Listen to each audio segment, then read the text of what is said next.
प्रेम से बोले श्री मंदाकिनी गंगा की जय, श्री चित्रकूट धाम की जय, श्री एकादशी महारानी की जय। मैं रघुनाथ दास श्री चित्रकूट घाट टाटी घाट पे मंदाकिनी के तट पर विराजमान होकर के आप सभी को पूष मास की एकादशी का महात्म्य में श्रवण कराने जा रहा हूँ।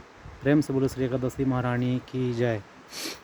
युधिष्ठिर जी बोले कि हे कृष्ण, आप कृपा करके पौष मास शुक्ल पक्ष की पुत्रदा एकादशी का महात्म्य में श्रवण कराएं। भगवान श्री कृष्णचंद्र जी पौष मास शुक्ल पक्ष की कथा को विस्तार पूर्वक श्रवण करा रहे हैं। कहे कि हे राजन, पौष मास शुक्ल पक्ष की जो एकादशी है उसे मैं बतलाता हूँ, सुनो। संसार के हित की इच्छा से मैं इसका वर्णन करता हूँ। राजन, पूर्वोक्त विधि से ही यत्न पूर्वक इसका व्रत करना चाहिए। इसका नाम पुत्रदा एकादशी है।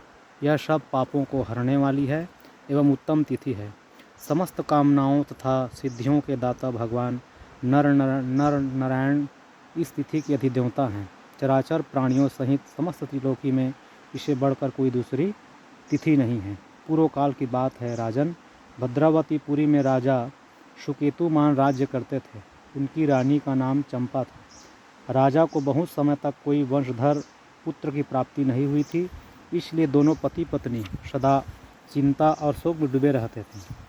राजा के बाद और कोई ऐसा नहीं दिखाई देता जो हम लोगों का तर्पण करेगा, यह सोच सोच कर पितर दुखी रहते थे। एक दिन राजा घोड़े पर सवार हो गहन वन में चले गए। पुरोहित आदि किसी को भी इस बात का पता न था। मृग और पक्षियों से सेवित उस सघन कानन में राजा भ्रमण करने लगे। मार्ग में कहीं सियार की बोली सुनाई पड़ती तो कहीं उल्लुओं की। जहाँ तहाँ रीछ और मृग दृष्टिगोचर हो रहे थे। इस प्रकार घूम घूम कर राजा वन की शोभा देख रहे थे। इतने में दोपहर हो गया। राजा को भूख लगी, प्यास सताने लगी। वे राजा जल की खोज में इधर उधर दौड़ने लगे। किसी पुण्य के प्रभाव से उन्हें एक सर्वोत्तम सरोवर दिखाई दिया, जिसके समीप मुनियों के बहुत से आश्रम बने हुए थे। आज राजा दाहिना गोत्र नेत्र और दाहिना हाथ फड़कने लगा, जो उत्तम फल की सूचना दे रहा था। सरोवर के तट पर बहुत से मुनि वेद पाठ कर रहे थे। उन्हें देखकर राजा को बड़ा हर्ष हुआ। वे घोड़े से उतरकर मुनियों के सामने खड़े हो गए और पृथक पृथक उन सब की वंदना करने लगे। वे मुनि उत्तम व्रत का पालन करने वाले थे।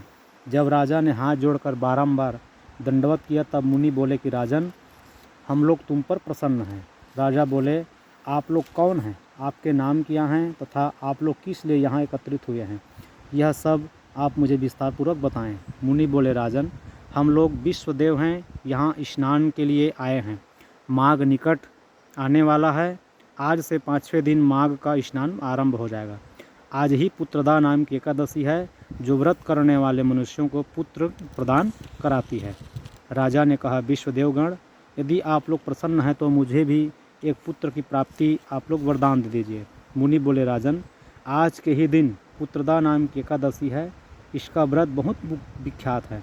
तुम आज इस उत्तम व्रत का पालन करो।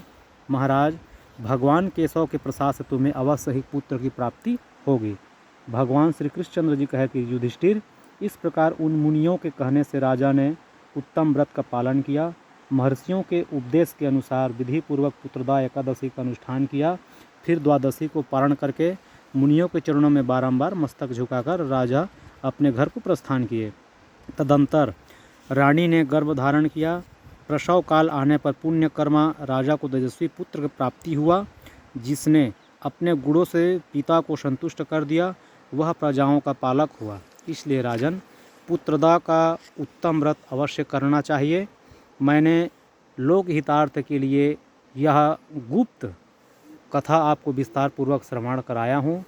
जीव मात्र को एकादशी की व्रत करनी चाहिए। एकादशी में ब्रह्म मुहूर्त में उठ करके स्नान ध्यान करें।